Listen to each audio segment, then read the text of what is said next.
Така, и защо сме тук, деца? Какво искаме да научим? Ивонче, за какво? За евреите и децата, които са изчезнали.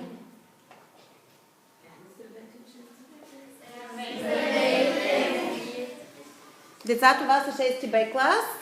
Предлагам да седнете. Заповядайте. Мястото отпред, защото сте долни душки. Седнете така, че да можете да